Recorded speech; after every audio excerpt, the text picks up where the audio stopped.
Jai Hind friends, welcome back to Revelations with Manasji. Today I have a guest in my studio whom I wish is never a guest in my life, and I am sure you all would wish also the same. He's a criminal lawyer who's practicing in trial court, high court and honorable Supreme Court of India. He has handled high profile cases like Upar Cinema tampering case, Delhi excise and scam case, and also Panchkula riot case, and many more. He's a first generation lawyer who set up his own practice by himself. As a defense lawyer, he will put his defense forward in front of me, and as an unregistered law student or a curious citizen, I will pose tough questions in front of him to make myself better aware of the factors in law and the nitty gritties that affect all of us or could affect, unfortunately, all of us. As this podcast is with the criminal lawyer, I would request parental guidance for all the minors. I would request all the parents that before their children see it, they should see this podcast, though it's not very graphic, but then still it's with a criminal lawyer, so there will be nuances around that. Before we begin, I would request you to subscribe and like my channel so that I'm encouraged to present such content and invite guests like Dhruv in the times to come. Friends, please welcome Dhruv Gupta. So thank you, Dhruv, for joining in. I'll be very, very bulleted considering कि अदालत का time बड़ा कीमती होता है Right. And वकीलों को भी टाइम बड़ा कीमती होता है. So let me try and fire as many questions, and I don't have much questions for you. How lucrative this profession is from an economic standpoint when you start and later on. So बस सीधी सादी भाषा में बोलूँ कि शुरू में कितने रगड़े होते हैं और कितना इकोनॉमिक एक्सप्लॉयटेशन होता है बच्चों का, और उसके बाद आपके जैसे सीनियर लॉयर्स की वजह से, और बाद में what a criminal lawyer in India and up makeup typically, because it's a startup journey we are talking about right now. We'll come to the other aspects later on. See, there is nothing called economic exploitation, I'll say. You're getting to learn, you know. Yes, initially the financial aspect of it for a younger lawyer, it's tough, especially in a place like Delhi. Especially for somebody who's coming from outside. And more so when you're not even from that particular Yeah. area. You have, nobody to, take care of you. You're all on your own. And especially being a graduate, you don't want to go back to your family and ask for more penny. That's not how, people would want to proceed after completing your law course. So Ideally, yes. it is difficult in initial 4-5 years for sure, especially if you're into litigation side of it. So into corporate side of it, things are way better than litigation, and because you get to work with law firms where the concept is slightly different.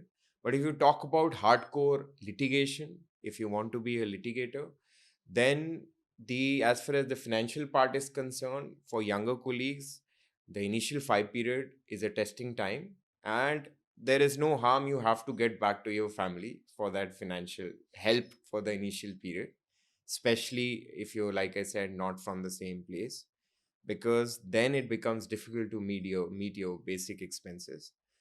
But it's not like the same everywhere these days. Lawyers are paying very well stipends to young lawyers also. But like I said, Delhi is an expensive place. So, but after that 5 year period, I think once you get the hang of it, and if you think of, if you plan to go on your own, then another 2-3 years grinding is there, because, like, it's like that startup phase of yours where you getting to establish your own setup now. So initially in any setup, a startup, the things are on a difficult side as far as the finances are concerned. You're trying to meet your expenses, you're trying to have new business. But after a couple of years, I feel things are much, much better. And trust me, at least after 8-10 years, things are great. And the How great lucrative is that part great? of it, What is the quantification of great? Just as well, guidance, as a career guidance. I would With all say, respect to you. you will be very happy after few years, that you will always say that I'm happy to stick to my decision of becoming a lawyer, and more than what you would expect otherwise. Honestly, especially into law aspect of it, being into criminal side of it, sky is the limit. So, because today if somebody is walking into my office, I can charge X amount from him. That's my option, my prerogative. Of course, he has to take the final call. If tomorrow on the same aspect, same fact, somebody else is coming, I can charge 10x amount. That's my will, my free will. How So do you if decide that? it's difficult, It's based on the pain of the other person, or is it your brand? no, it's not that. It's not like that. Pain of the other person or something like that. Or the paying capacity of the other person? That's definitely one of the criterias. I don't say ki that's not a criteria. That's not applied universally for every client. Yes, if he can afford your fee, why not? No, And absolutely. I yeah, mean, so that is definitely one of the aspects to consider. And of course, the stage of the case definitely matters. Like in bail matters, patient कितना serious है? the stakes are high.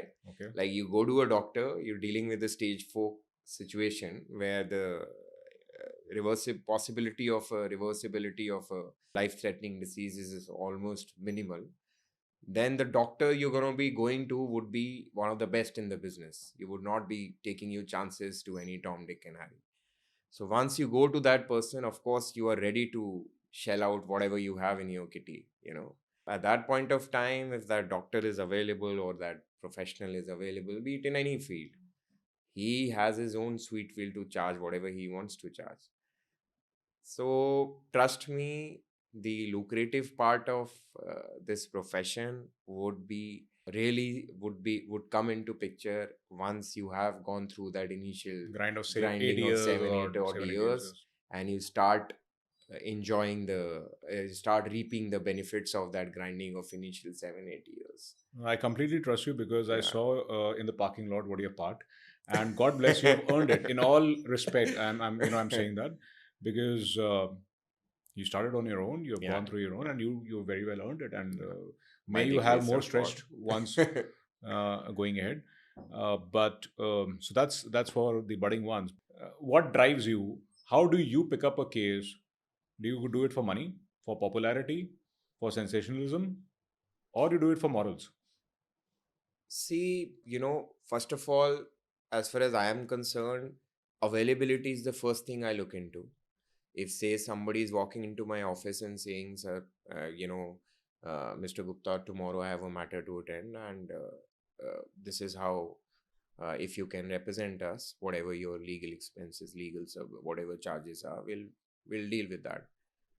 So for me, what I, as of now, even after 14 years of my profession, like to stick to is, if I made a commitment to somebody that I would be coming for your matter, then I like to stand by that commitment, because I don't like to keep any client of mine, he's left in lurch, and he's just realizing a day before that Mr. Gupta is not turning up. So what happens is, like I said, for me, first is an availability.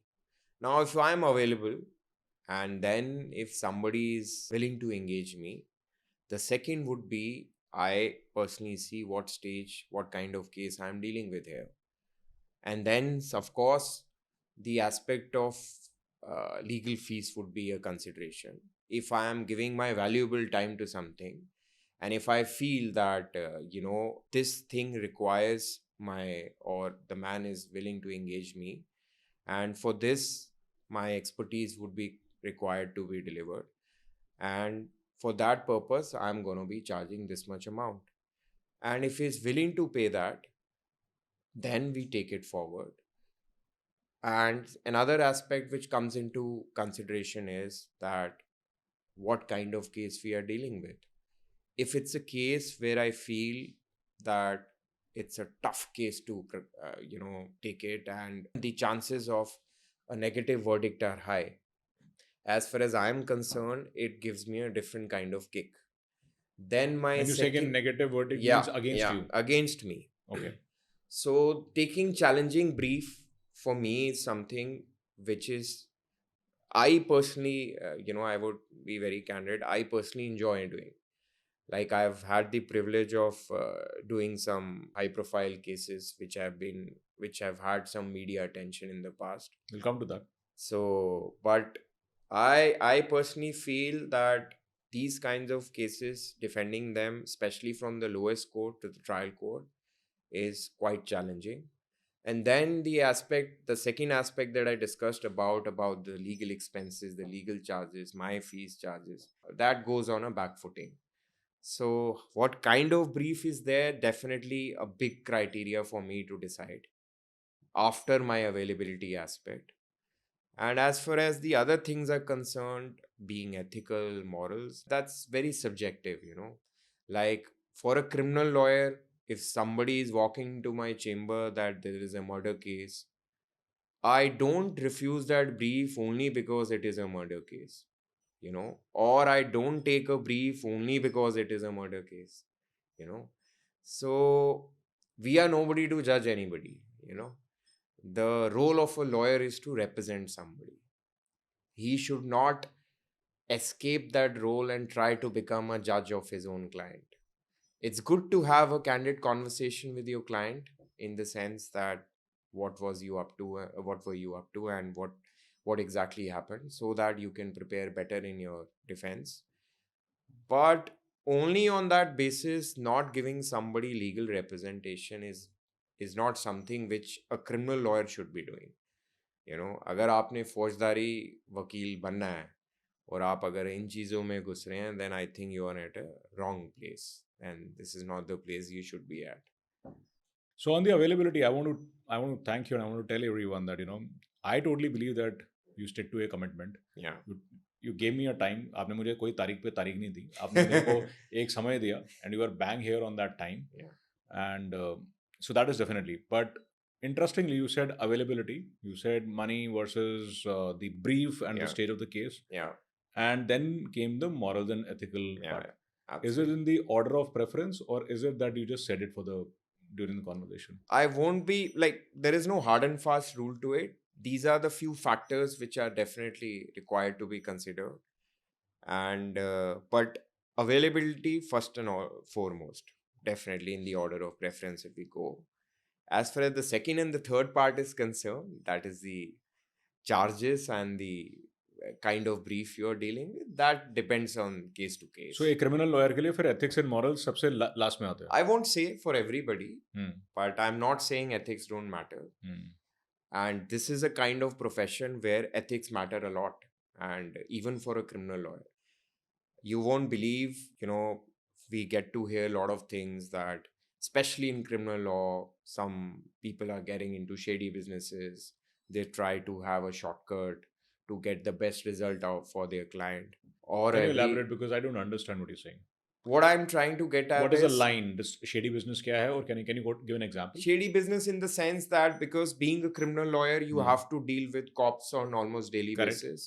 Correct. So giving you like a situation, say if you get a call from your client who is, you know, stuck in the police station and he's dealing with a cop, sometimes people come up with this proposition that you please come, and obviously they'll be calling their lawyer to the police station and they'll expect their lawyer to deal with the cop. And in that particular situation, the person will definitely ask you that whatever it takes, please get me out of the situation. I don't want to be arrested. If you talk about a situation like this, at that particular moment, sometimes people cross that line, you know. Now, coming to that ethics part of it, they probably would want to, it's good to represent your client, but in that situation, they probably go overboard and do something which is like probably bribe a cop to the extent that please let my client go today and let him. Now, coming back to how I operate, I don't think so. In last 14 years of my practice, I would have visited any police station once or twice, which is not something. And same goes for my younger colleagues in my office. पर अगर आपकी मेरे को Now legally help चाहिए तब that's तो होगा that's ना. what I'm saying. Now that's what I was wanting to complete. If my client tells me that, sir, please help me in doing this licensing business with Correct. the cop, I bluntly say no. Hmm. That's Okay. that's my call. Fine. That's where that Lakshman Rekha comes into picture, and that's where those ethics comes into picture. You don't get perturbed because in the sense that you don't cross that line. Now you're not in the wrong side of law.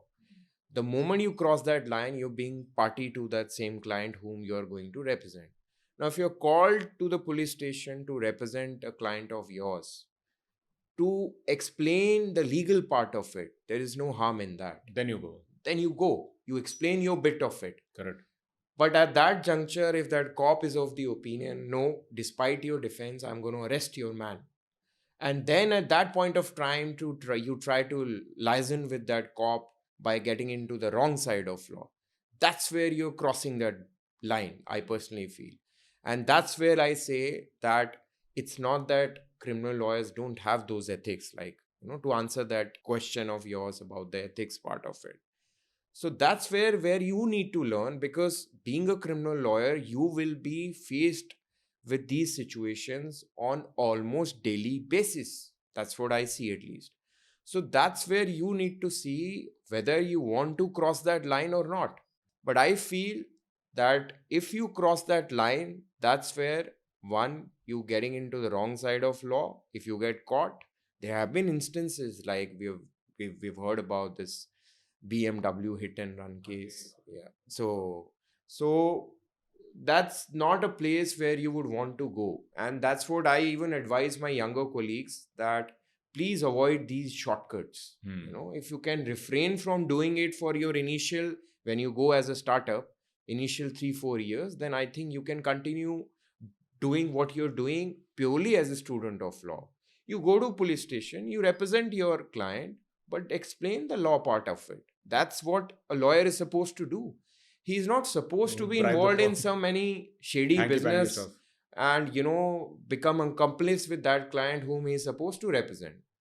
So that's where that Lakshman Rekha comes into picture. Thanks for clarifying, but I have a Yeah. question to it. Yeah. So Dhruv, आपने बात की from a point of view कि you become an accomplice. Now there where I want to understand. Lawyer आप लोग बोलते हो कि अपने वकील से, ये बड़ा पेट होता है कि ना वकील से वो डॉक्टर से सारी बात खुल के करनी चाहिए, झूठ नहीं बोलना चाहिए.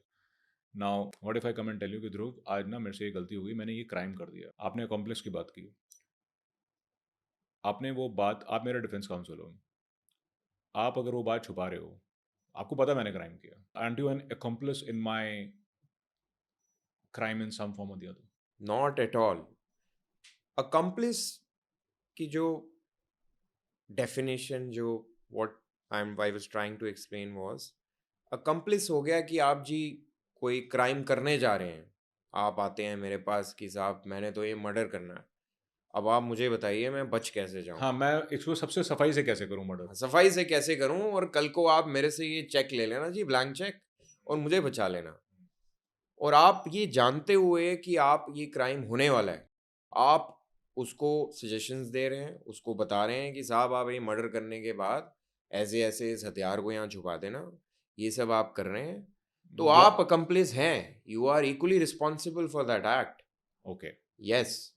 But once that act is already done and somebody is walking into your chamber, into your office, और फिर वो बता रहे हैं कि साहब ये मेरे से हो गया है या मैंने कर दिया है, जानबूझ के कर दिया है, और अब मुझे इस केस से आप बाहर निकालिए, और तब आप उनके पक्ष में अपना डिफेंस रख के कोर्ट में आप जा रहे हैं, तो आप उनकी एक लीगल रिप्रेजेंटेटिव के नाम से जा रहे हैं. आप कोर्ट में जब आप जा रहे हैं एक वकील की हैसियत से, उनकी तरफ से, आप वहाँ आप नहीं हैं, आप वहाँ एक क्लाइंट है जिसको लीगल नुआंसेस नहीं पता, जिसकी लीगल एजुकेशन नहीं है, जो एक ऑफ कोर्स लॉयर नहीं है. He can definitely defend himself, but obviously उसको एज अ लॉ के जो नुआंसेस है वो नहीं मालूम होंगे, तो वो आपके पास आया है और आप उसको डिफेंड कर रहे हैं. आप कोर्ट से क्या एक्सपेक्ट कर रहे हैं? आप कोर्ट से एक्सपेक्ट कर रहे हैं कि साहब ये प्रोसिक्यूशन का केस है, इस केस में मुझे नहीं लगता ये चीज़ें फुलफिल हो रही हैं, इसमें ये लीगल फ्लॉज हैं, इसमें ये फंडामेंटल प्रॉब्लम्स हैं, इसमें ये लूप होल्स हैं, तो अब आप तय कीजिए जज साहब कि इसमें इसको सज़ा करने लायक ये केस है या नहीं है. तो आप कुछ झूठ नहीं बोल रहे हैं, आप तो कह रहे हैं कि साहब केस के पक्ष के हिसाब से जो प्रोसिक्यूशन ने केस बनाया है, ये केस पूरा बियॉन्ड रीजनेबल डाउट पार नहीं होता है, और आप मुझे इसीलिए आप इसका बेनिफिट ऑफ डाउट देखिए, केस से एक्विटल दीजिए. तो आप झूठ नहीं बोल रहे हैं, आप अपना पक्ष रख रहे हैं. ओके. देखिए, आप झूठ नहीं बोल रहे हो, लेकिन आप ना पूरा सत्य भी नहीं बोल रहे हो. ये तो हो गया अश्वत्थामा कुंजर अन्नर वाली. No, let me come back. I'm not going to leave you on this question right now, right? Yeah. So, अच्छा, by the way, ये podcast के बाद मेरे पे केस मत ठोक देना, ठीक है? Okay, you are my defense counsel for any incident. But मुझे एक बात बताओ, I am a normal citizen of this country. आप एक लॉयर हो, आपको मेरे से लॉ ज़्यादा पता है, करेक्ट? Right. आपने पढ़ाई की है, प्रैक्टिस की, Right. आपको लॉ ज़्यादा पता है. आपने मैं आपके सामने, मेरे को पता है कि मैं इनके साथ मर्डर की प्लानिंग नहीं कर सकता, क्योंकि भाई वो तो आप अकम्प्लिस हो एंड वो आपकी लक्ष्मण रेखा है, आप क्रॉस नहीं करोगे. Right. अब मैंने क्राइम कर लिया, फर्स्ट के लिए मान लेते हैं कि मैंने एक मर्डर कर दिया. उसके बाद मैंने आपको आके बोला कि मैंने मर्डर किया है, मैंने ऐसे ऐसे मर्डर किया, ये किया है. अब आपको उस चीज़ की पूरी नॉलेज है. अब आप एक ध्रुव हैं, एक लॉयर हैं, और यहाँ पे मेरे पेरेंट्स बैठे हुए हैं. मैं दो रूप में जाता हूँ, एक लॉयर को बोलता हूँ और एक के पेरेंट्स को बोलता हूँ, या अपने दोस्तों को बोलता हूँ. अब मेरे दोस्तों को उन सब चीज़ों के बारे में पता है, Correct. राइट? और यहाँ पे एक मेरे जो दोस्त हैं, जो इंसिडेंटली हो सकता है मेरे डिफेंस काउंसिल हो या फिर मेरे डिफेंस काउंसिल है, उनको पता है. And then he is feigning ignorance in front of the Right. Court और द Right. जज कि भाई ये केस ऐसा है. जब मैंने आपको बोल दिया कि, और ये कोई मर्डर विदाउट इंटेंशन नहीं है, मैंने पूरी प्लानिंग के साथ किया कि ध्रुव, मैंने सोचा था, मैं बड़ा परेशान हो गया था, मैंने इस दिन प्लान किया, यहाँ से वेपन लिया, ये किया, मुझे बचा लो, right? Correct. And you decide to take up this case Right. For whatever ethical moral reasons you have, right? Right. अब उस केस में मैंने आपको बोला कि मेरे को बचा लो. अब आप दलील दे रहे हो जज साहब के सामने, आप लॉ मेरे से अच्छी तरह जानते हो, आप जानते हो इसने ये सब किया हुआ है, राइट? उस केस में मेरे दो सवाल हैं. पहली बात, why then you will defend me on an ethical or moral ground? Because आप तो फिर एक क्रिमिनल का साथ दे रहे हो. मेरी रिप्रेजेंटेशन में जब मैंने आपको सारी इंटेंशन बता दी. दूसरी बात, और आप उसे बड़ी वॉसिफरसली लड़ रहे हो. दूसरी बात ये कि आपने जब मेरा केस वहाँ पे आके रखा, मतलब कि जज जो हैं, aren't you influencing a decision because you're a capable lawyer today? What See, is I'll right tell and wrong in you. this case, both legally? Can I you be later understand. on prosecuted or you be held guilty by the judge कि तुम्हें पता था, तब भी तुम इसका defence council कर रहे हो? क्या ये प्रावधान है? मतलब are these there in the constitution or in the law that you know it, whether my admission to you is admissible? No, so I'll tell you, if we talk about the example that you just gave, हमारे law में there is a concept of professional communication. The concept is reverse, in fact. अगर मेरे office में कोई आके मुझे कुछ situation जो हो गई है, लाइक आपने बताया मर्डर हो गया जी, अब वो आके आपसे एक्सपेक्ट कर रहा है कि हो गया, मैंने करा है, हो गया या करा है डेलिबरेटली, अब आप डिफेंड कीजिए. Once he discloses this fact to me in my professional conference meeting with him, law debars me from disclosing it to anybody. That's a privileged communication protected under law, which is not supposed to be disclosed to anybody except as far as what the legal permissible limits are.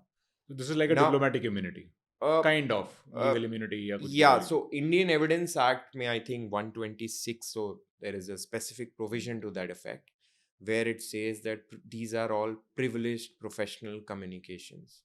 तो अगर आपको कोई आके ये चीज़ बता रहा है, he is confiding in you only and only for the reason कि he expects you to defend him in a court of law. Now that kind of admission is inadmissible in law. If tomorrow I don't choose to defend him in that particular situation and I go to a court of law कि साहब ये मेरे पास आया था, इसने मुझे बताया था ये केस में इसने मर्डर कराया है, और मैंने इसको for whatever reasons ethical grounds पे या फीस ढंग से नहीं दी, मैंने इसको डिफेंड नहीं किया, अब मैं इसकी बैंड बजाऊंगा, अब मैं इसको आके आपको मैं सच बताता हूँ. तो that is not permissible under law. That is not admissible under law. So that's one part of it. Second, हमारे जो कॉन्स्टिट्यूशन में जो और हमारी जो क्रिमिनल लॉ में जो कॉन्सेप्ट चलता है वो ये है presumption of innocence. The concept is that everybody is presumed innocent until proven guilty. Now what happens is that अगर कोई मुझे एंगेज कर रहा है और मुझे बता रहा है कि जी ऐसे ऐसे हमने कुछ किया है, आप डिफेंड कीजिए, तो लाइक आई सेड, अगर तो आप क्रिमिनल लॉ में प्रैक्टिस करना चाहते हैं और अगर आप हर क्रिमिनल लॉ की सिचुएशन में मॉरल एथिक्स में जाएंगे, then I think you are at a wrong place. Yes, there'll be situation, there'll be testing times for you where you probably feel, no, yaar, I really don't want to defend this kind of man. That is very subjective. वो आपकी personal But choice that's होगी. your personal choice Right. altogether. And it's very difficult to bifurcate as to in what particular situation you will say yes, in what particular situation you will say no. But at the end of the day, if you continue doing what you are doing, then at that moment, like I said earlier, कि आप जब एक court में जा रहे हैं, आप एक उसका माउथ पीस हैं, आप एक कोर्ट के आगे उसका पक्ष रख रहे हैं, आप कुछ कोर्ट को मिसगाइड नहीं कर रहे हैं, आप कोर्ट को बोल रहे हैं कि साहब, because this is an adversarial system. ऐसा नहीं है कि I just allow me a couple of minutes on this. आप जब यहां से अपना पक्ष रख रहे हैं तो दूसरी साइड से उस भी प्रोसिक्यूटर साहब अपना पक्ष रख रहे हैं, जो सरकारी वकील साहब होंगे, स्टेट के हैं. तो दोनों साइड का पक्ष रखा जाता है और फिर जज साहब जो हैं उस बात पक्ष को लेके उस पर फैसला करते हैं.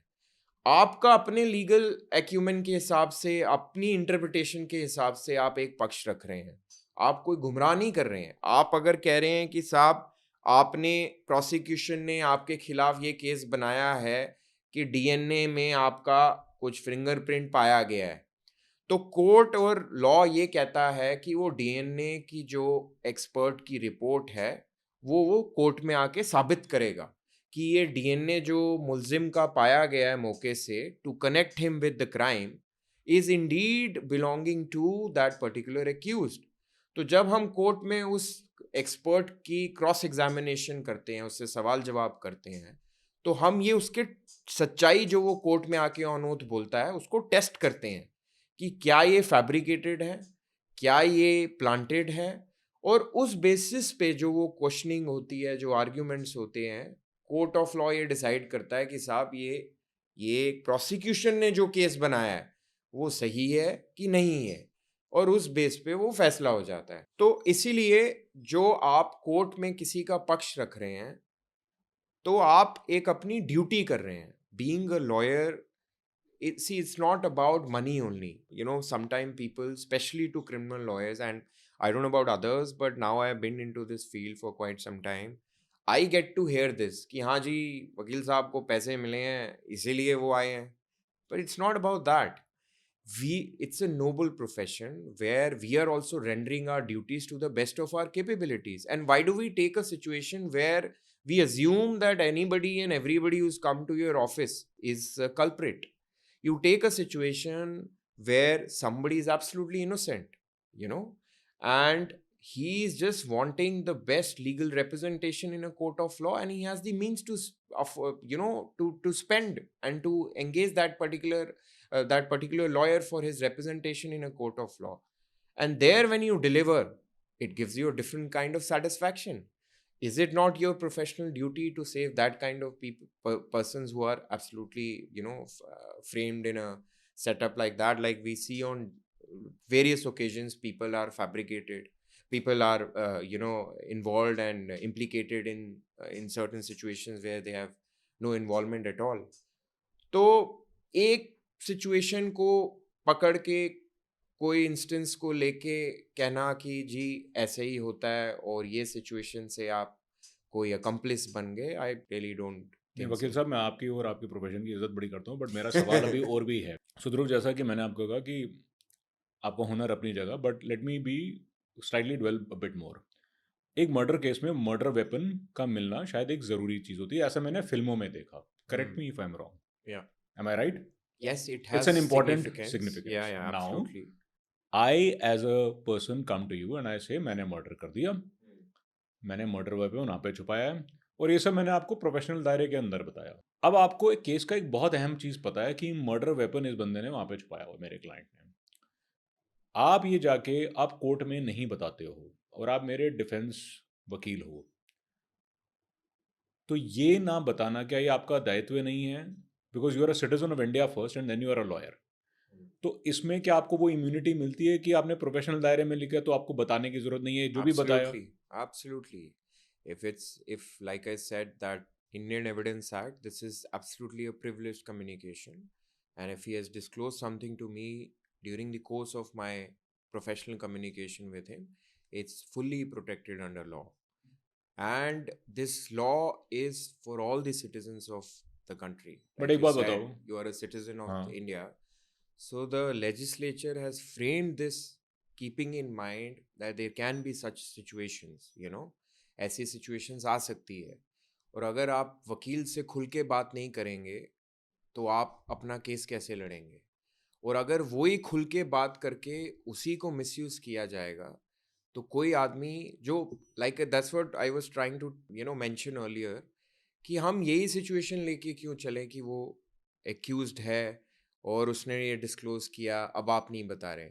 इसका फॉल आउट फ्लिप साइड देखिए. अगर वो इनोसेंट होता और उसे ये लगता कि साहब मैं यहाँ खुल के बात नहीं कर सकता क्योंकि मेरे खुल के बात करने से वकील साहब कोर्ट में जाके बोल देंगे, तो वो इनोसेंट आदमी भी अपना डिफेंस खुल के नहीं बता सकता क्योंकि उसको ये लगता कि यार, आप जनरल परसेप्शन भी लोगों की देखेंगे तो ये रहती है कि यार वकील को मैं कुछ भी जाके बता सकता हूँ. वो क्यों है?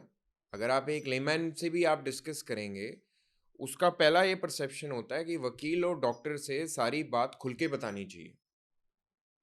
ध्रुव, मैं आपसे थोड़ा सा शायद हम्म. समझ नहीं पा रहा हूँ या सहमत हम्म. नहीं हूँ. सो पहला सवाल मेरा ये, मैंने आपको बता दिया मर्डर वेपन का है और मैं क्राइम की एजम्पशन में चल रहा हूँ, क्योंकि अगर मैं इनोसेंट हूँ तब तो ये डिस्कशन ही हम फिर साइड पे राइट. रखते हैं. Then it is right. An easy conversation to have, right. and I don't want to have that with you. Right. You know, maybe because I have a tough question in my mind, which right. I think is tough for me to comprehend. Right. Right? मैं पूरे disclaimers दे रहा हूँ ताकि बाद में मेरे को हाँ. Right? Now my question is कि मैंने बोला कि मर्डर वेपन मैंने छुपाया, आपको पता चल गया. मैं ध्रुव की बजाय, मैं एक लॉयर की बजाय, अपने डिफेंस काउंसिल की बजाय किसी को भी बताऊंगा, मैं अपने किसी फ्रेंड को बताऊं या घर वालों को बताऊं मैंने मर्डर वेपन वहां पे छुपाया है. कल को जो पुलिस को या लॉयर को या जज को पता चलता है कि घर वालों को पता था मर्डर वेपन का है. No, that's not a privileged communication. Okay. That amounts to a extrajudicial confession. And will my friends and parents will be held accountable They for can be, definitely. For concealing the information, a non-professional communication does not have absolute protection. So fine, ये तो आपने Yes. बड़ी एक fine grain चीज बात बताई Yes. कि आपसे आके Yes. आपको फीस देके आपको कन्विंस करके बिना मैं फीस के आपको भी. से बिना फीस के भी I'll be under bounden Okay. obligation so not you to don't have to disclose it. sign any contract No, with no, me no, before no. that, The right? moment it becomes a professional communication, I am barred under law to disclose it. Okay. And Yes. what is the daira of that profession? Is it your office or is it your residence or is it where? No, see, how do I explain? It's not that this is defined anywhere that what should be the venue, A professional communication can be over a phone call. It can be over a message. So Dhruv, in that sense, Yeah. I mean, to give you benefit, Yeah. Yeah. after all this discussion, एक तरीके से देखा जाए तो आप सब कुछ जान के भी अपने क्लाइंट या किसी का कुछ बिगाड़ नहीं पड़ सकते क्योंकि शायद आपकी स्टेटमेंट कोर्ट में एडमिसिबल नहीं है. Yes. Absolutely. मतलब मेरी गवाही नहीं, Yes. नॉर्मल सिटीजन की गवाही मैटर करती है, वकील की गवाही का कोई मैटर नहीं करती. फिर उस केस में आपका क्रॉस एग्जामिनेशन मैटर करेगा. Right. बट शायद आप अगर बोलोगे कि नहीं मुझे पता है कि इसने मर्डर कर दिया है, जज उस बात को नहीं देंगे because it could be under your professional. Yeah, absolutely. Now the So you have a situation- disadvantage and advantage both in that case. Why would a lawyer want to get into all that? I'm sorry, I am not questioning this because I have Yeah. an intention or I have a Right. doubt on intention of lawyer. Right. I'm questioning this because this is a genuine confusion when I am at a wrong side of the law. Yeah. Because देखो जब मैंने गलती की होगी ना, मेरी बहुत हालत खराब होगी कि मैं किसको ट्रस्ट करूं, Correct. कौन मेरा भेद खोलेगा, कौन नहीं खोलेगा. Correct. I am bound to trust my friends, my close relatives and family absolutely. rather than a lawyer whom Absolutely, I have not met. And, So- and probably because of that fear, we still face situations where when you meet a new client for the first time, he does not come clean with you. I see that on daily basis even now. And he tries to hide something or the other because he doesn't have that kind of trust in you. Probably because obviously he's not aware of the law that what kind of restrictions that professional communication can have. But that's one of the things that we face on daily basis. And as and when you build that client and client attorney relationship, the client becomes more transparent to you, and then he starts trusting you, he starts disclosing more facts to you. So it happens on daily basis with us. It takes time to build trust, and that's how it is. And yeah, that's about it. So tell me something Hmm. now, again, और मैं let me clarify कि मेरा कोई intention नहीं है कोई crime करने का, but if I am on the wrong side, if I'm a victim or I'm an accused, Yeah. what should be my checklist to make my case strong? Because I don't know it as an individual. मतलब if I'm in a thick soup, Hmm. so what is that I should be doing to make my case strong, whether I'm an accused or I'm a victim, both? दोनों scenario में आप मेरे को बताइए क्या steps लेने चाहिए मेरे देखो दोनों सिचुएशंस बिल्कुल ऑपोजिट हैं. को एग्जैक्टली, तो आप या दोनों पहलू बताइए. अगर आप विक्टिम की बात करें तो सबसे पहले तो विक्टिम को पुलिस के पास जाना चाहिए. एफआईआर लॉन्च कराने, एफआईआर लॉन्च करवाए. वो पुलिस करती नहीं, करती है, ऐसा नहीं है. पुलिस मना कर दे हीनस तो. ऑफेंसेस में ये पुलिस को करनी है. बट हम तो ये आए गए दिन देखते हैं कि पुलिस यहाँ से एक थाने से दूसरे थाने एफआईआर लॉन्च नहीं हो रही है, 4-4 दिन हो जाते हैं, तभी 6-6 हम दिन. वकील बैठे हैं उसके लिए. सो माय क्वेश्चन इज, मैं गया पुलिस के पास. The second for a victim, the second option, the second go-to person would be a lawyer. तो But अगर first it has to be a cop. सो अगर मेरी पुलिस ने एफआईआर लॉन्च नहीं नहीं की करी. तो मेरे को इमीडिएटली फिर वकील के पास जाना चाहिए. वकील के पास जाएं आप, हाँ. उनको बताएं जी हमने ये अर्जी दी थी, इन्होंने एफआईआर लॉन्च नहीं करी. कितने टाइम में जाना चाहिए? इसका कोई स्ट्रेट जैकेट फॉर्मूला नहीं है. The sooner it is the better better it it is is. For the case, for the Okay. Victim. Okay. और अगर हम मुल्जिम की बात करें तो आप सबसे पहले एक बढ़िया सा फौजदारी वकील ढूंढिए मेरे जैसा. बिल्कुल. अपना बैंक बैलेंस बढ़ाइए और और आ जाइए और आ कि जाइए. अब बचा लो यार, हो गया. हाँ, अब कुछ गड़बड़ हो गई है तो अब आपने कर दी है. अब आप आके उनसे क्लियरली अपनी बात कीजिए and then start the process. Then let the Let the lawyer work be drive done the. by the lawyer you have engaged. So मतलब एज एन accused मैंने क्राइम कर लिया, मेरे को उसके बाद लॉयर ढूंढना है. As a Yes. विक्टिम मेरे को सबसे पहले एफआईआर लॉन्च कराने जाना है. Correct. एफआईआर नहीं होती तो क्या पुलिस एक वकील को एफआईआर लॉन्च करने के लिए मना कर सकती है? नहीं, बिल्कुल कर सकती है. पुलिस के लिए तो वकील और विक्टिम मतलब there is no difference in फिर द क्या करना सेंस चाहिए? That if police come to a conclusion that in this case हमें एफआईआर लॉन्च नहीं करने लायक केस लग रहा है, वो उनका प्रेरोगेटिव है. उसमें अगर वकील आके विक्टिम की तरफ से कुछ पक्ष भी रखता है कि जी ये लॉ है, ये सेक्शन है, पुलिस वाले अक्सर कहते हैं ठीक है जी आप कोर्ट में अपना पक्ष रख दीजिएगा. वो उनका प्रेरोगेटिव है. The ball is in their court and they have all the right to say that we don't agree with your submission.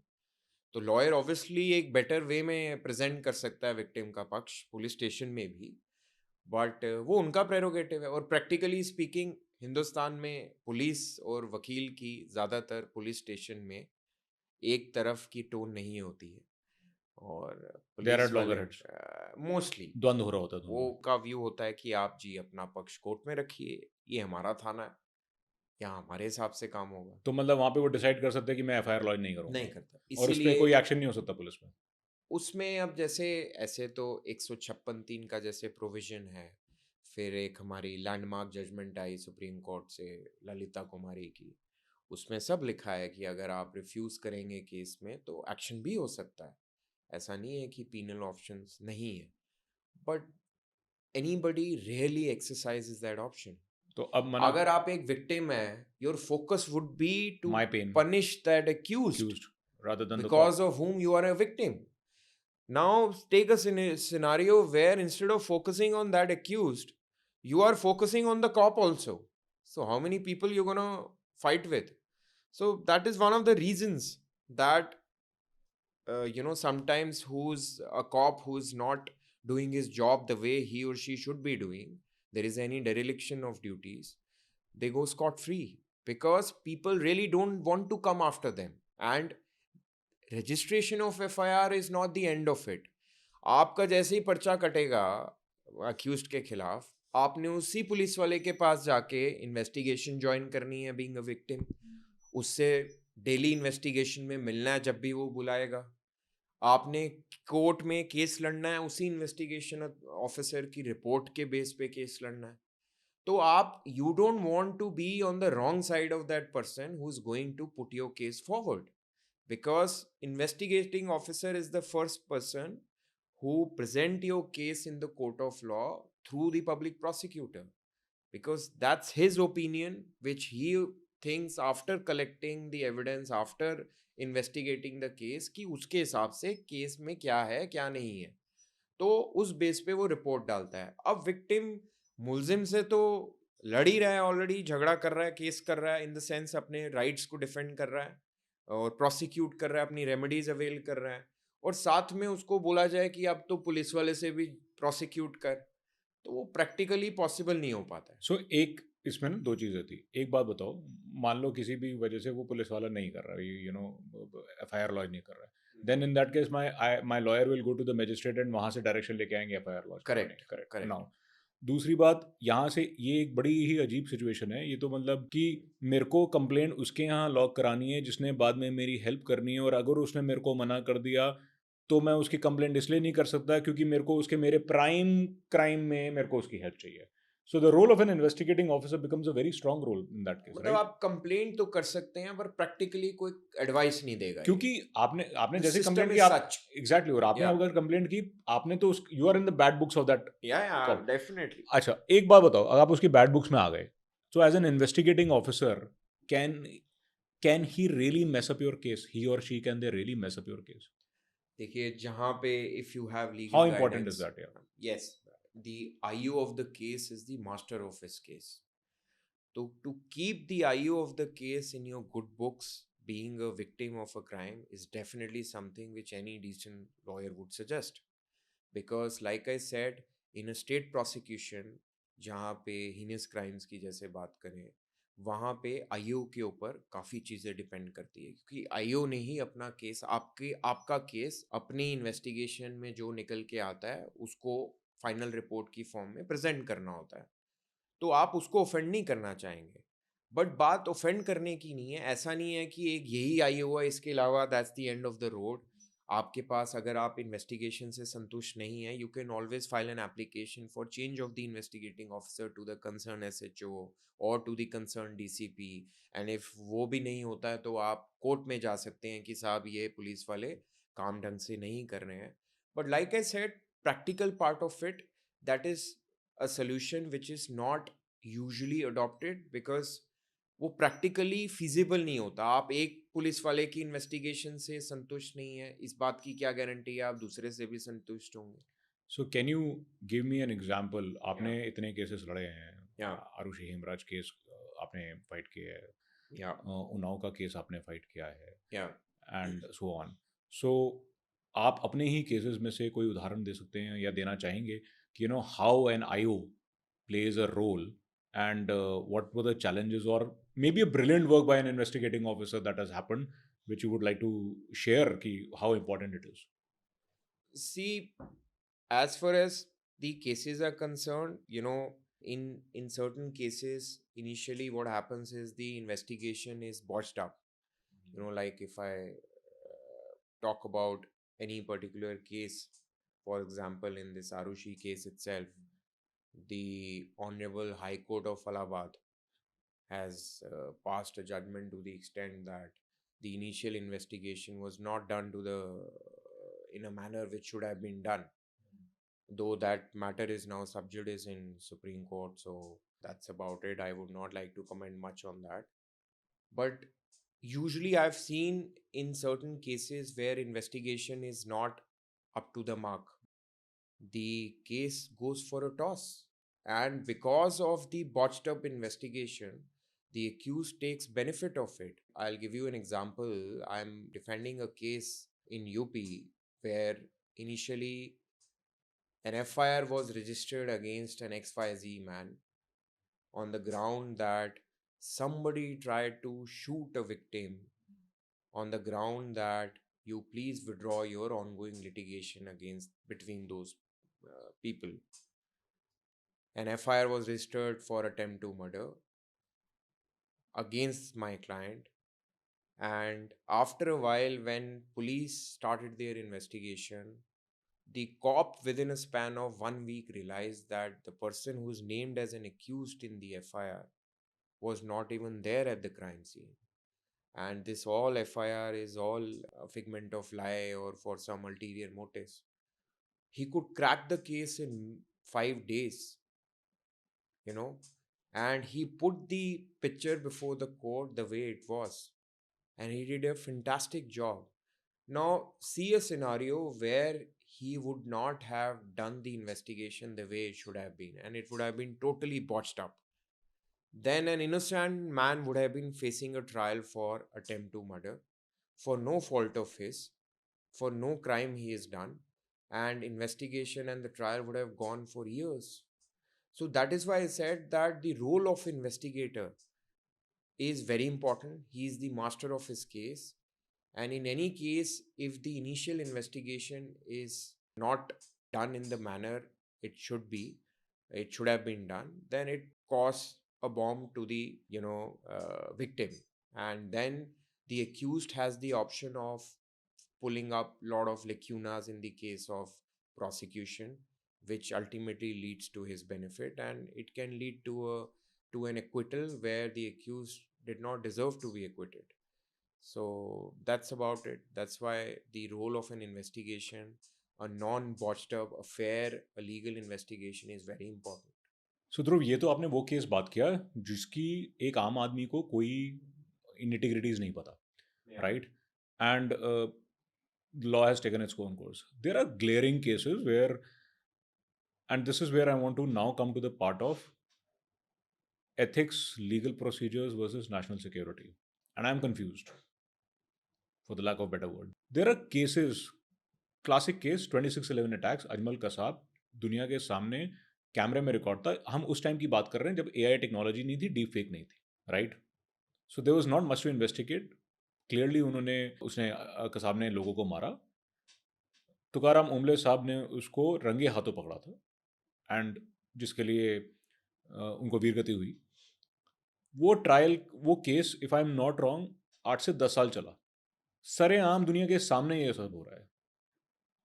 What is the justification for any defence council? मेरे को पता है वो केस आपने नहीं लड़ा, Yeah, of course. Right? And यहाँ पे क्या लॉजिक है कि a terrorist coming from the other nation has to be defended when he has openly massacred people and a man in uniform or multiple in uniform? इसमें क्यों हमें इतना लंबा लीगल प्रोसीजर करना है? इसमें इतना टाइम क्यों लगता है? And do we then where is, I mean, is it not contradictory कि आप जिस नेशन में रह के लॉ बनाते हो उसी की नेशनल सिक्योरिटी को आप लॉ के थ्रू अगेन कॉम्प्रोमाइज रख रहे हो? Maybe, because it's leads to me my next question. कब तक आप टेररिस्ट या ऐसे संदिग्ध अपराधी जो हैं उनको बाहर, you let them free to roam around till the time they are not convicted? See, I'll tell you, first of all, we are not living in a state of anarchy. We have a system in our country. We have a legal system. It's a democratic country. And we are governed by the rules and procedures and the laws which are framed in this country. Now, our law does not prescribe any distinction between a terrorist or a non terrorist, in the sense that a terrorist will not be given a legal representation, but only a non terrorist will be given a legal representation. The justice has been delivered in that case, though it took some time. But the system is such, the legal system provides for hierarchy of courts. Once an offense is committed, you go to the trial court for a criminal trial. The learned session judge or the magistrate, as the case may be, the trial court would pronounce the verdict. Against that, we have an appellate court, like in a case of UAPA, because that's the law which deals with terrorist activities, Unlawful Activities Act. There you have of the option of filing an appeal before the Honorable High Court, the concerned High Court. And then once that appeal is decided, you have two option of Supreme Court. Now, whoever loses, he will go to the higher court. Now, this entire chain to be completed takes time. It can't be done overnight. And we are dealing with lakhs of cases on daily basis. The dependency is huge. We still don't have full capacity of judges in different high courts. We are still running short of judges in lower judiciary. The population, we all know where we stand as on today. Therefore, the procedure is such that it takes time to reach the final stage. Now, when you reach the final stage, you cannot scuttle the procedure of law. Once you talk about procedure of law, then whether that person is involved in some absolutely, what do you call it, illegal act, which is like the example you just mentioned, which is clearly visible in black and white, even that person has the privilege and the option and the law of defending himself. So to bifurcate that kind of person with a person who is not involved in that heinous offense is something which is not prescribed under law. And the moment you try to, segregate the two categories, I feel, then there comes a discretion.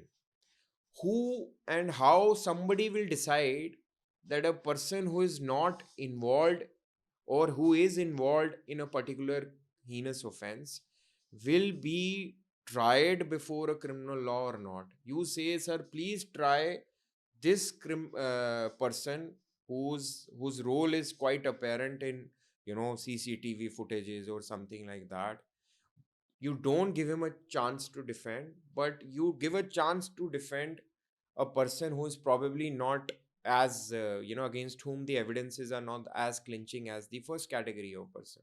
The point is, हमारा संविधान, हमारा law, हर एक मुल्जिम को जिसके ऊपर कोई allegation है, irrespective of उसने क्या किया है या उसके खिलाफ कितने क्लिंचिंग एविडेंस है, ये ऑप्शन देता है, उसका लीगल राइट है कि वो कोर्ट में अपना वकील करे.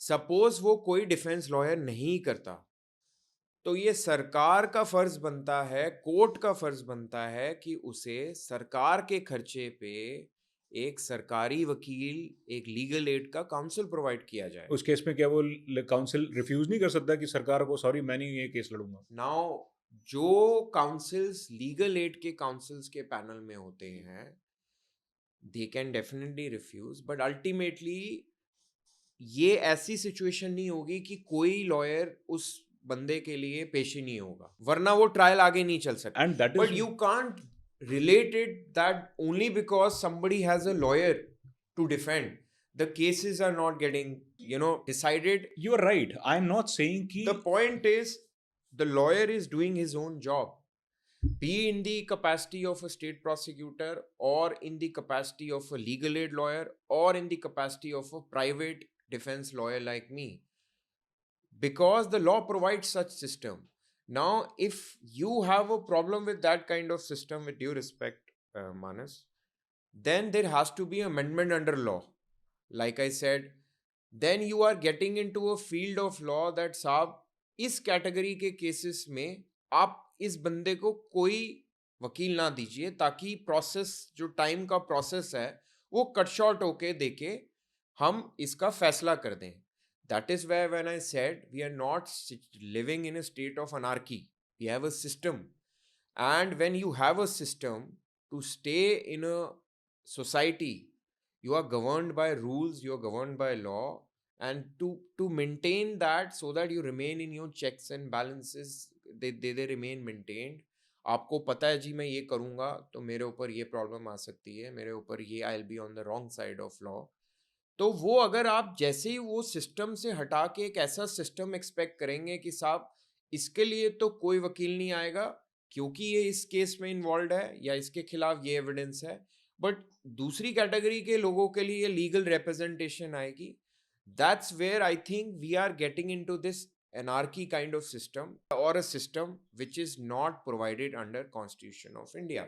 What we are talking over here is that a situation where somebody who has done a heinous crime like that, who should not be on the aspect of ethics and morals, given any kind of leverage or anything of that sort. I understand that. Maybe I'm emotional about it. I'm sorry No, to say that. but- that's fine. Even when you're standing in a court of law, that's where you see that difference as a lawyer. All I'm saying is that no matter who you are, the Constitution provides equality before law, that every person is tried and seen as equal. There is no distinction in the eyes of law who is who.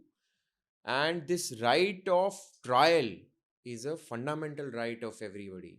This is a fundamental right of our Constitution of India, provided there for the citizens of India. for the citizens of India or anybody who's facing a trial in the country. If he is accused of committing a heinous offense, the law prescribes that he should be given a chance to defend himself. You know, now the moment that is provided under law, ethically, morally, that's a different part of it. Sometimes, ethics and morals don't blend with legal aspect of it. That is the catch between the two.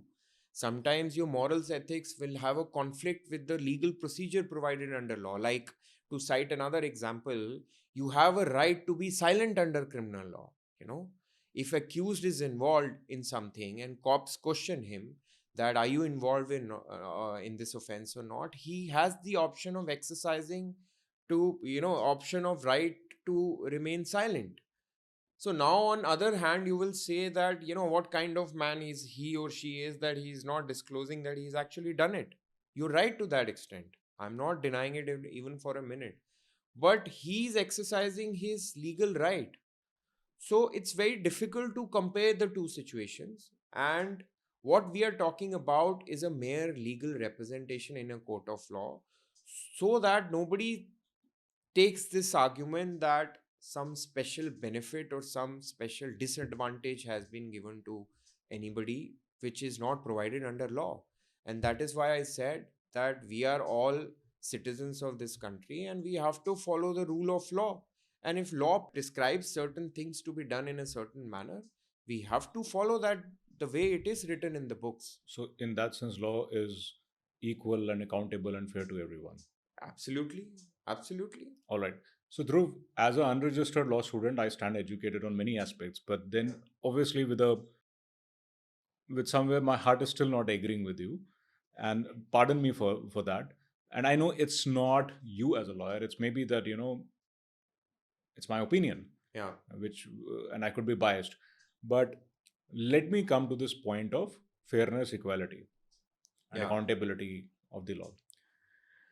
Is there a provision in the law to have trials in a time bound manner and to hold people accountable for that? Because for whatever reason, our cases are never ending. See, provisions are definitely there under different statutes of law to hold and conclude the trial in a particular span of time. Like you talk about POXO Act, there are provisions. You talk about appeals also, there are provisions that particular category of appeals to be decided in a particular frame of time. You have expeditious hearing, there are judgments of from Supreme Court, different high courts, that the right to speedy trial has to be abided by. But practically speaking, like I said, infrastructure is a big issue even till date. We are talking about hundreds of cases on daily basis. Like you talk about in Delhi only, say for example, in a sessions court, if a particular judge has 20 cases to deal with, wherein 10 cases are dealing with the stage of witnesses to be examined, how is practically possible to conclude all those 20 cases in on one particular day, where you have 10 witnesses to depose whose statements would be recorded, who will be then cross examined by the lawyers in those cases who are defending their accused. So what I'm trying to say is that as far as the system is concerned, the infrastructure is concerned, we have limited resources, we have limited options, and in that frame of things, we have to do our work. And therefore it is sort of difficult to complete things in a jiffy, in the sense that this will be done in very next day, or like you were mentioning, timelines to be adhered to. The endeavor should be there that the matters are decided expeditiously, which has started happening. There have been number of judgments where courts have come hard on one side or the other for wasting the time of the court, where courts don't allow any sort of adjournments, like 309 CRPC is there, which talks even to the extent of having a day-to-day trial. But practically, that's not possible because of the pendency of cases, the huge chunk of cases courts are dealing with, and limited judges, limited infrastructures we have, and the again, and the kind of population we are dealing with. That's a factual aspect, and nobody can run away from there. See these digital courts of check bounce cases. Local magistrate is dealing with in Delhi, at least in digital cases, at least 100 cases in a day.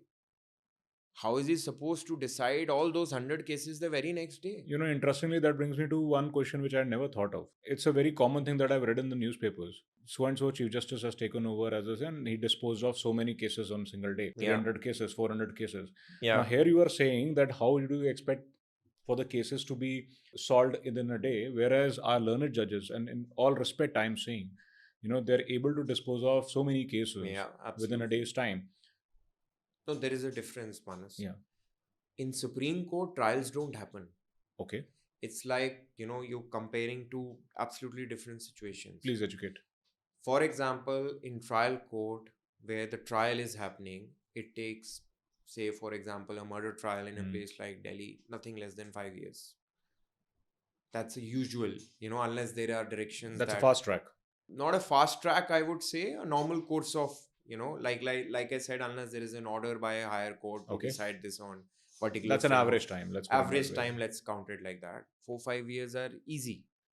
Whatever cases we are doing, like white collar crimes, like especially in these, CBI and ED cases, the documents are voluminous, running into lakhs of pages.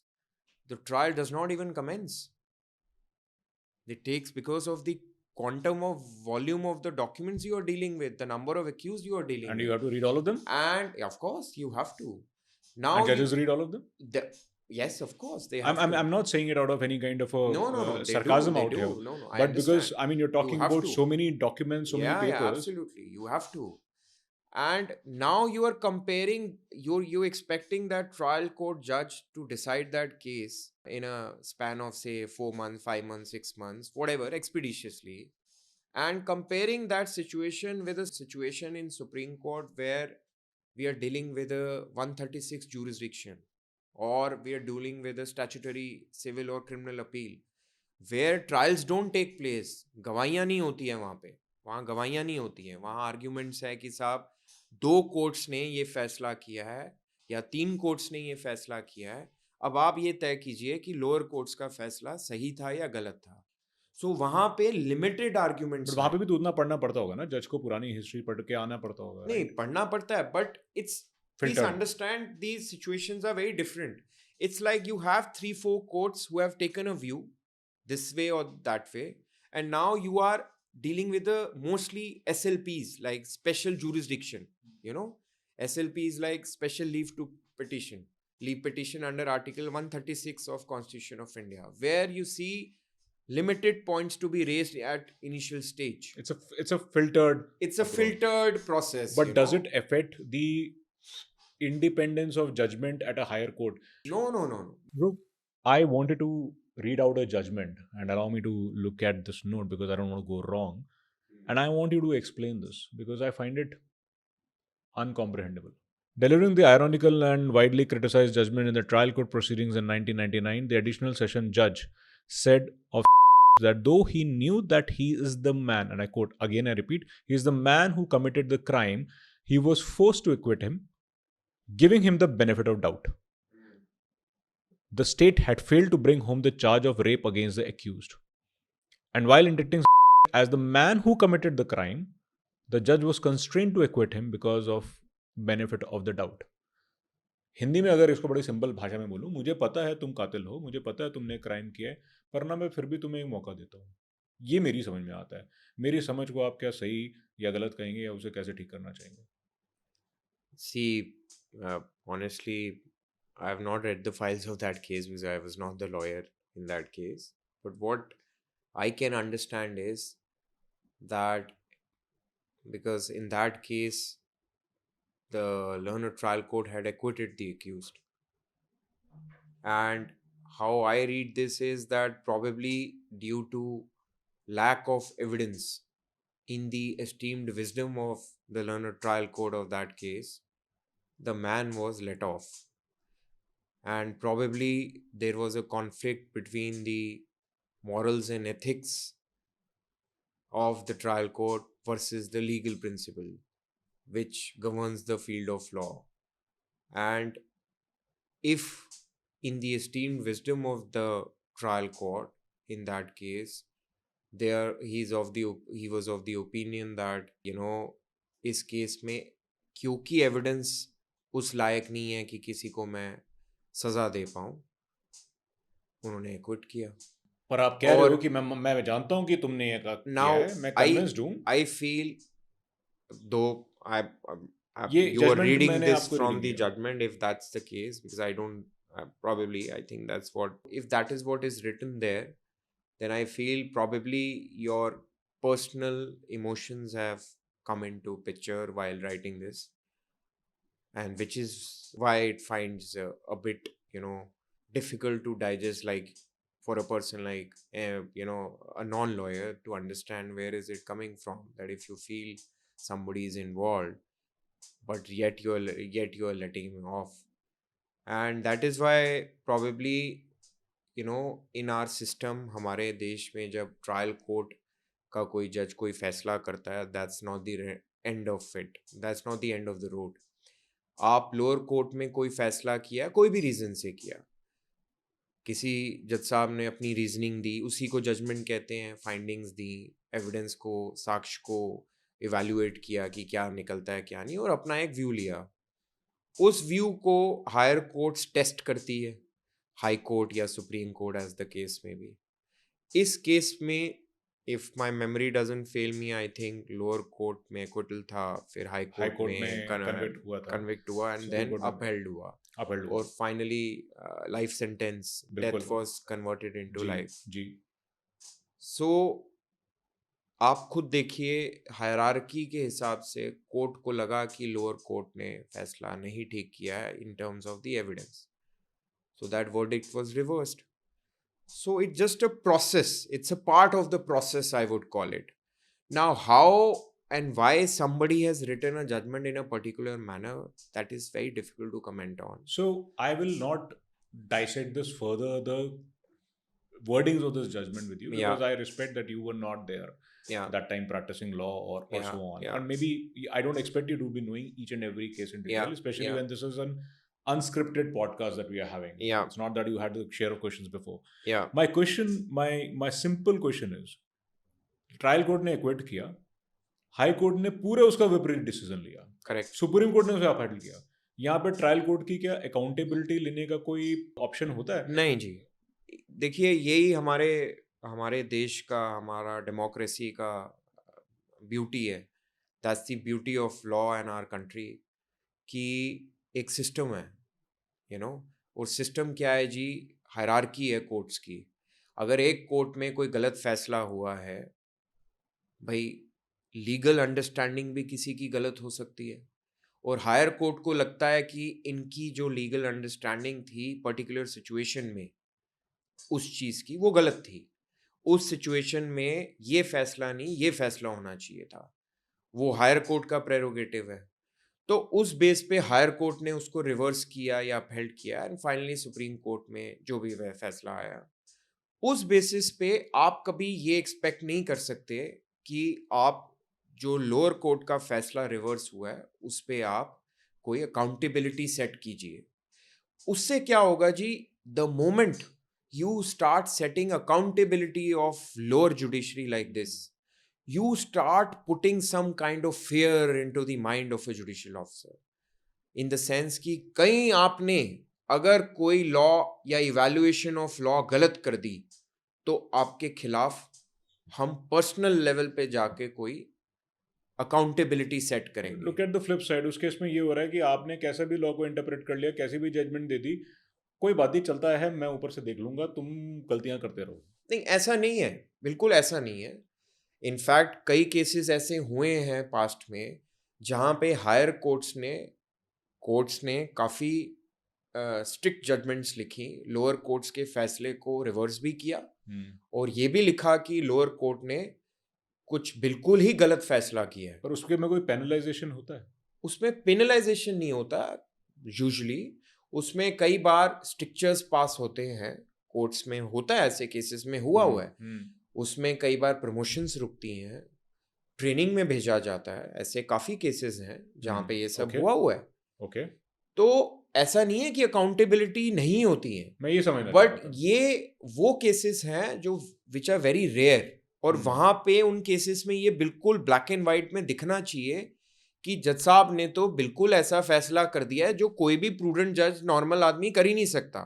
जो मतलब black and white में सबको law आता है, जैसे मैंने आपको बताया कि एफआईआर रजिस्टर नहीं हो रही है तो आप 156(3) डालिए, is very basic for any criminal lawyer. या आप पहले हायर कॉप पे जाइए या आप रिट डालिए हाई कोर्ट में, इज वेरी बेसिक। तो अगर इतना बेसिक नहीं आता और उसके बावजूद आंखें बंद करके फैसला किया है for whatever reason, personal biased और वट एवर, तो आपकी अकाउंटेबिलिटी हायर कोर्ट्स टेस्ट कर सकता है, करते हैं, वो पास्ट में इंस्टेंसेस हुए हैं।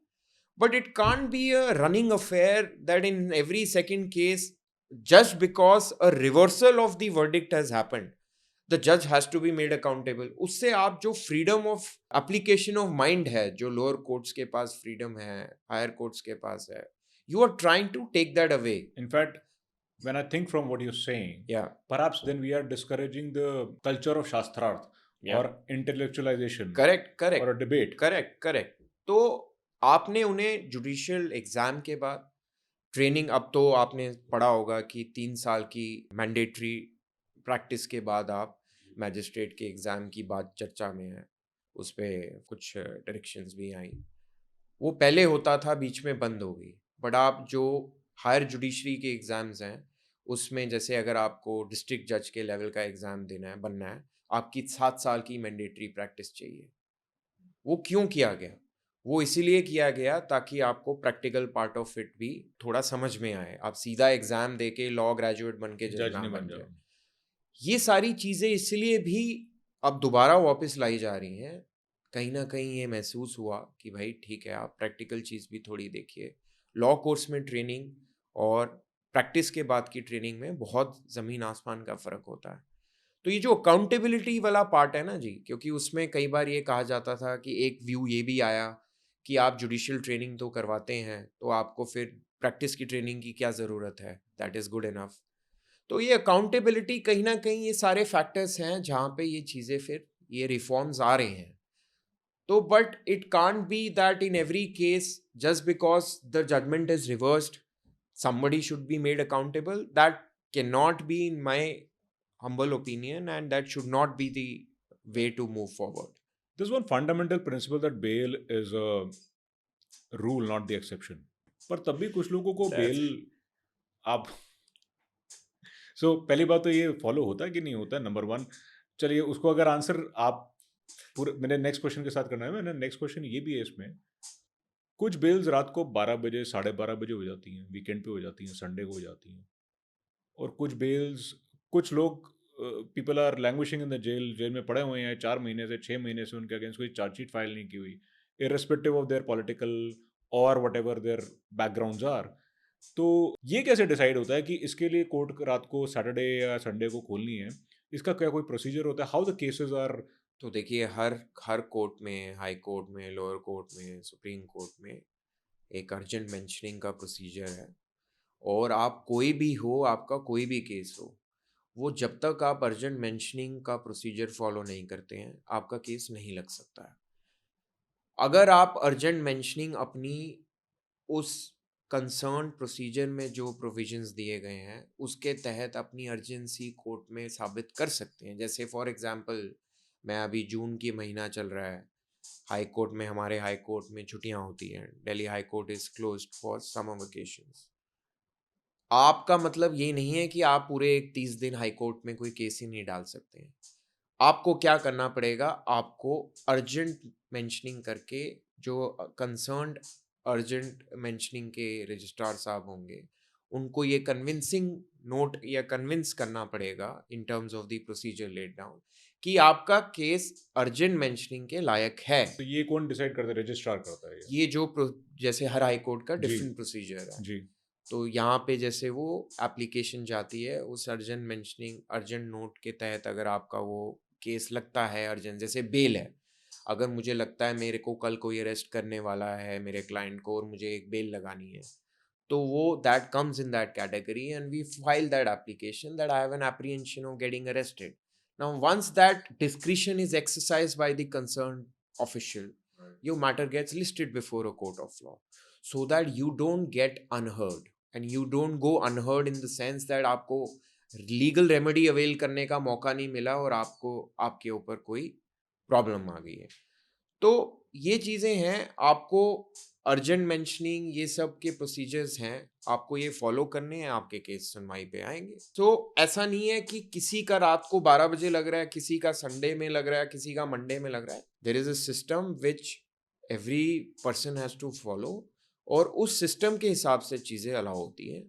और अगर आपका केस कुछ रात को लग रहा है, या कई केसेस में ऐसा हुआ है कि रात को Judgments रात को urgent I. Urgent Hearing mentioning हुई। होके हेयरिंग हुई है, जी तो उस केस में जो पार्टीज इन्वॉल्व होंगी उन्होंने अपना अर्जेंट मेंशनिंग का कंसर्न्ड ऑफिशियल को कन्विंस किया कि साहब हमारा केस आज अर्जेंट मेंशनिंग लायक है. फॉर एग्जांपल, अगर किसी की डेथ पेनल्टी है परसों, अगर वो कहेगा कि साहब मेरी परसों डेथ पेनल्टी है, रात को आज संडे है, मेरा केस सुनिए, सुना पड़ेगा। तो कोर्ट सुनेगा. क्यों? क्योंकि वो प्रेरोगेटिव कोर्ट का है. बल्कि जरूरी नहीं है कि उसने प्ली लगाई है तो, but how will you exercise this judicial discretion correct. is by looking into the aspects that would his case become infructuous if he's not heard today, you know. So that is where that judicial discretion comes into picture, and that is why you see a difference that sometimes somebody is heard at 12 in the night and somebody is languishing in jail. But mind you, that person is not languishing in jail without any right of hearing. Because if somebody is languishing in jail without any charge sheet, there is a provision of statutory bail to that person. Even in Corona time, the Honorable Supreme Court did not suspend the right to bail for against a person against whom no charge sheet has been filed. A judgment was passed, I think, in S. Qazi or something, where Supreme Court ने कहा कि साहब अगर आपका investigation 2 महीने या 3 महीने जो भी टाइमलाइंस हैं उसमें कंप्लीट नहीं हो पाया, तो आपका स्टैट्यूटरी राइट टू बेल खड़ा है as per as 167 CrPC is concern. तो ऐसा नहीं है कि कोई हेयरिंग ले रहा है रात को 12 बजे और किसी को कोई हेयरिंग ही नहीं मिल रही है. हेयरिंग सबको मिल रही है. और this is what I am in favour of, कि फैसला जो मर्जी हो, राइट ऑफ हेयरिंग सबको हो. एक बात बताओ, date of conviction and date of punishment अलग की होती है? आज कन्विक्ट कर लिया, पनिशमेंट अब हमें जो है 2-3 हफ्ते के बाद वो तो बताएंगे। बहुत इंपॉर्टेंट स्टेज है. एक्चुअली मैं आपको बताऊं, नहीं, हमारे बिल्कुल होगी, मैं नहीं, उसमें मैं डाउट नहीं कर आपको रहा हूँ मैं but- नहीं, I understand where you coming from. Conviction and sentencing are two limbs of a criminal trial. Conviction हो गया कि साहब आपने ये किया है या नहीं किया है, that is one part of it. Second part of it is कि अगर आप तो बरी हो गए, फिर केस खत्म, फिर आप हायर कोर्ट्स में जाइए, जो भी पार्टी के अगेंस्ट फैसला आया अगर वो जाना चाहें. सपोज फैसला आ गया कि जी इस अदालत ने आपको पाया है कि आप इस केस में इन्वॉल्व हैं, आपको कन्विक्शन दी जाए.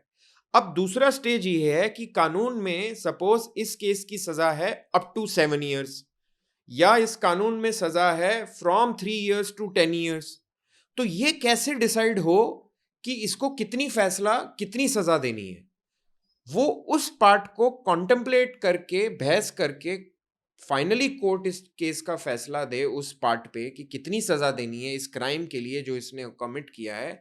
उसके लिए एक अलग डेट दी जाती है ताकि वो आदमी अपने सर्कमस्टांसेस बता पाए कि उसने ये किया, तो उसको क्यों रियायत दी जाए अगर वो कम से कम सजा मांग रहा है, या अगर उसने like for example in less heinous offences which are punishable up to 7 years, किसी ने चीटिंग कर दी, तो उसने अगर कह दिया साहब 10,000 रुपए की चीटिंग के केस में इस आदमी को सजा दी जाती है, तो अब कितनी सजा दी जाएगी 7 साल के केस जिसमें उसको 1 साल की भी सजा हो सकती है, 1 दिन की भी हो सकती है, 7 साल की भी हो सकती है 420 के केस में।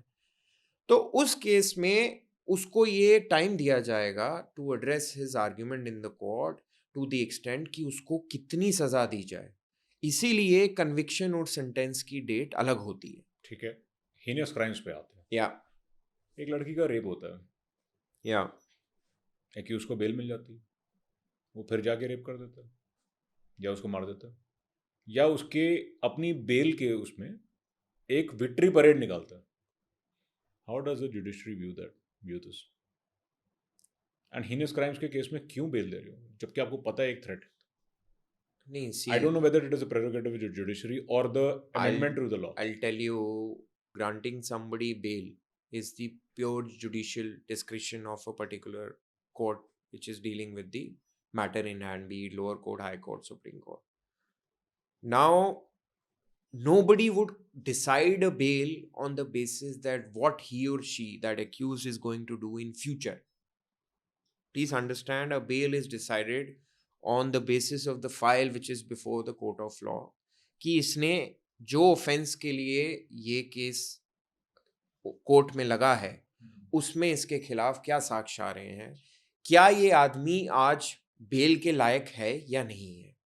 Parameters of bail are definitely to what extent कि क्या आप ट्रायल फेस करने आएंगे, इस बात पे बिल्कुल सोच विचार किया जाएगा कि कहीं ये बंदा भाग तो नहीं जाएगा देश छोड़ के, क्या ये बंदा ऐसा तो नहीं है कि ये कोई विटनेस को इन्फ्लुएंस करेगा, इन चीज़ों में बिल्कुल डिसाइड होगा। क्या ये, जैसे अगर हम पीएमएलए की बात करें उसमें कुछ एडिशनल सेक्शंस हैं नॉर्मल केस से परे हट के, likely to commit any offence, ये अगर हम बात करें ये क्राइटेरियाज हर ऑफेंस में नहीं है। जैसे पीएमएलए में, एनडीपीएस केसेस में तो आपने कहा हो गया prevention of money prevention of money laundering act, NDPS cases में ये सेक्शंस हैं जहाँ पे एक Probability देखी जाती एडिशनल है। कंडीशन कोर्ट में स्टैट्यूट में लगाई गई है, ट्विन कंडीशन हम अपनी लीगल लैंग्वेज में कहते हैं, जहाँ एक कंडीशन ये है, the likelihood of committing any offence by that person. ये क्रिमिनल में नहीं है।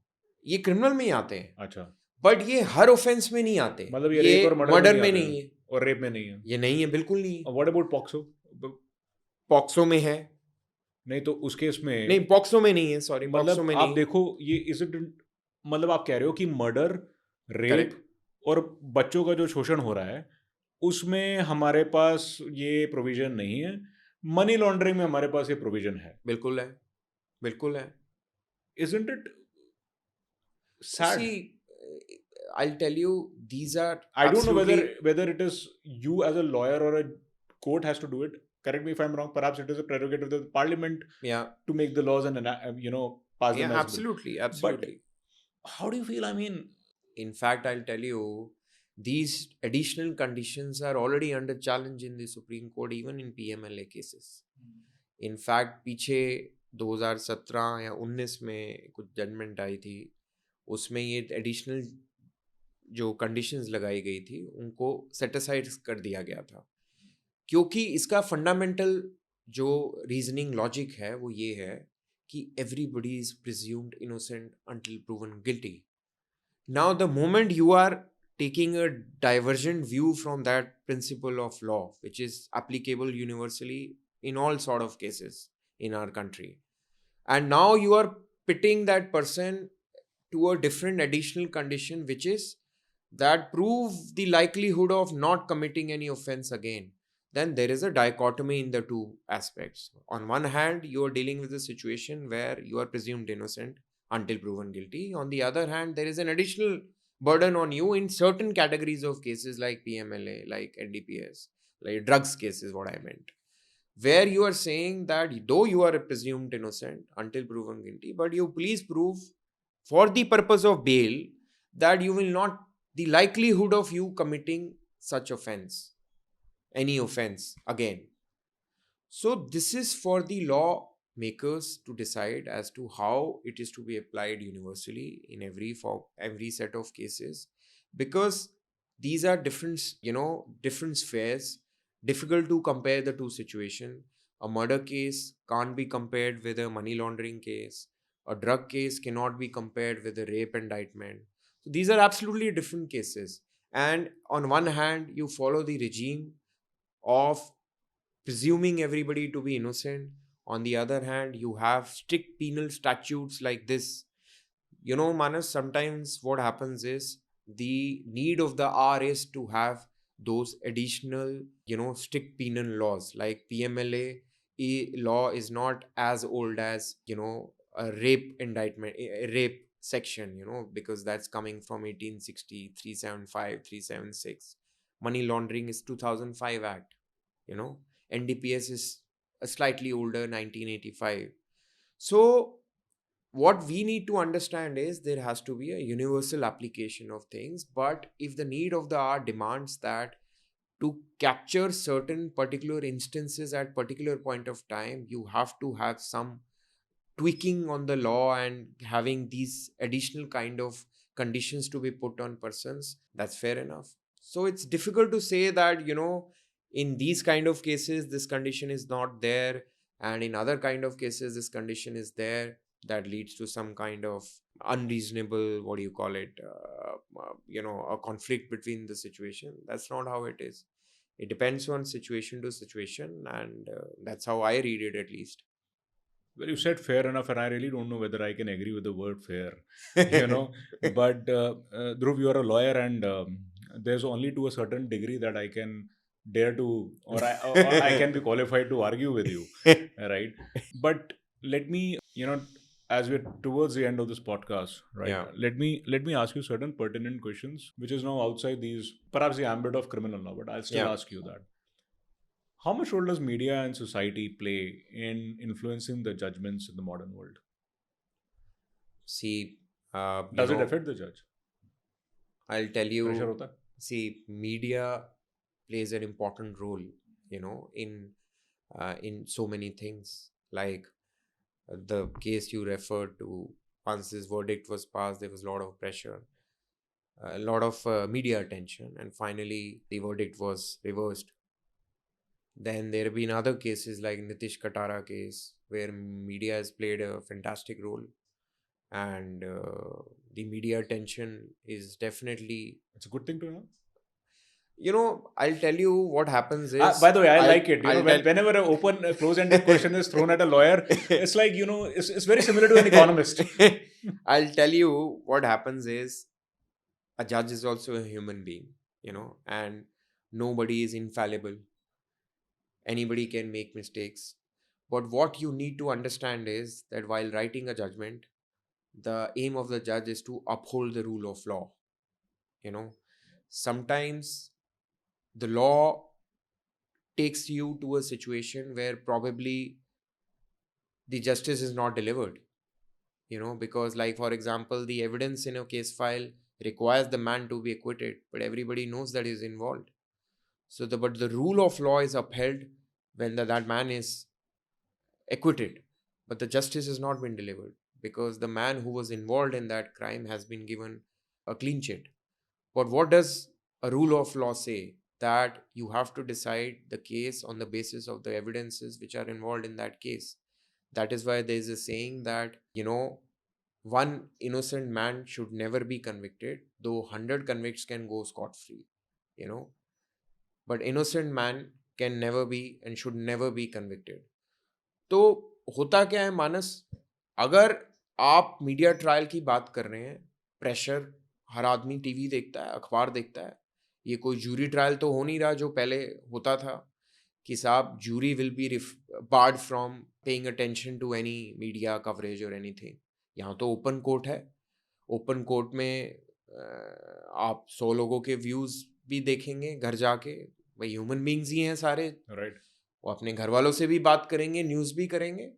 बट प्रेशर हो रहा है, तो प्रेशर, आप जब जजमेंट लिख रहे हैं तो घर छोड़ के आइए. That is what the rule of law teaches you. आपकी जुडिशियल ट्रेनिंग इसीलिए हुई है, आपको ये करना है, और that is what anybody would expect you to do. और उसमें अगर आप प्रेशर में आके जजमेंट दे रहे हैं, तो that is not what rule of law says. Rule of law says that there has to be a judgement on the basis of the evidence, the legal principles, वो शायद आप इवैल्यूएशन गलत कर जाएं, वो एक अलग बात है कि आपको लगा कि ये इस एविडेंस में कन्विक्शन नहीं होनी चाहिए, आपने एक्विट कर दिया, that is your understanding of things. But इसीलिए किसी को सजा करनी कि साहब आपने 10 लोगों से सुना है और आपको लगता है कि जी ये बंदा तो इन्वॉल्व है, It's a tough line. तो that's not, that is why the job of a judicial officer is even tougher than the job of a prosecutor or a defense lawyer like me. So you're on the Because comfortable side then. yeah, in much that sense. much better, because for a judge I would say one man is always unhappy. Correct. He will never pass a judgment that's Correct. you are convicted but you are acquitted. There can't be a judgment to that extent. Correct. तो इसीलिए हमारा system, जो मैं बार बार बोल रहा हूँ कि there is a rule of law, there is a judicial system, there is a hierarchy system, there is a legal procedure, there is a legal system. We have to appreciate and respect that system, and we should expect that the officers, whoever is highlighted cases में ये pressure आता है, बिल्कुल आता है, but वो pressure कितना exercise करना है आपको अपनी जजमेंट लिखने में, वो that is the beauty of law, that is what you are trained for.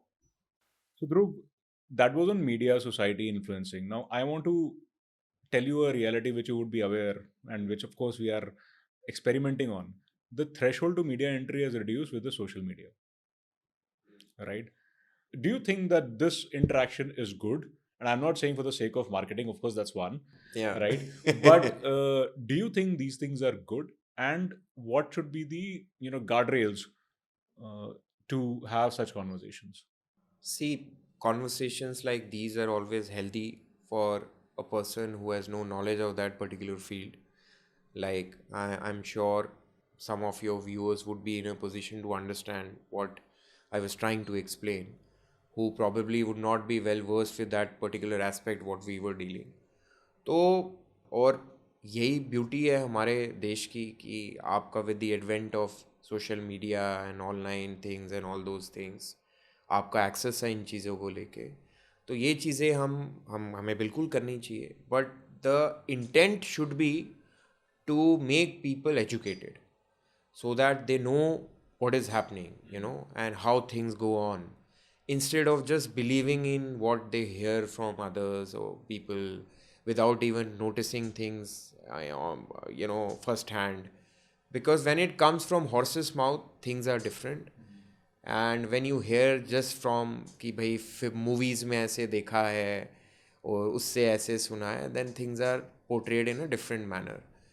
तो आप जब ये ऐसी चीज़ें करते हैं तो आई फील आपका एम, जैसे you rightly said, should be to spread things and to educate people in the right manner, at the same time with the perspective that you don't unnecessarily, invite trouble for yourself.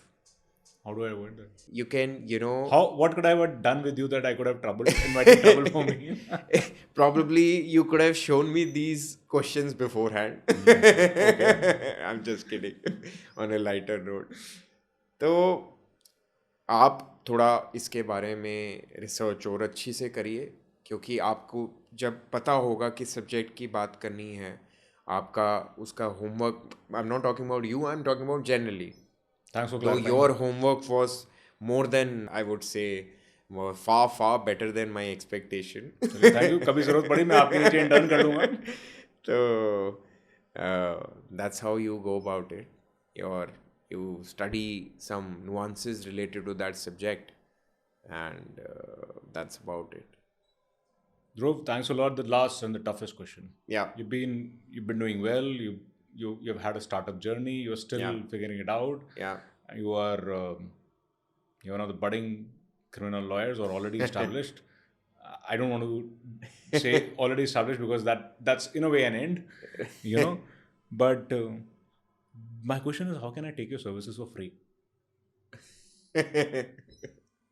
Well, Manas, like I said earlier, there are no free lunches. And nothing comes for free these days. And I think time is money, right? So I'll end it there. but I still want to acknowledge that you invested that time for me, for the audience, and without any expectation. I'm extremely thankful and humbled for you. My pleasure. My for pleasure. that. My pleasure. And I'll request the audience to subscribe, like, or comment, and do suggest what you liked, what you did not like. I think it will be a good, because ultimately you are the judges for this conversation, at least, right? And do let us know what more we can bring for you. And once again, Dhruv, thanks a lot Thank you. for investing your time. Thank you.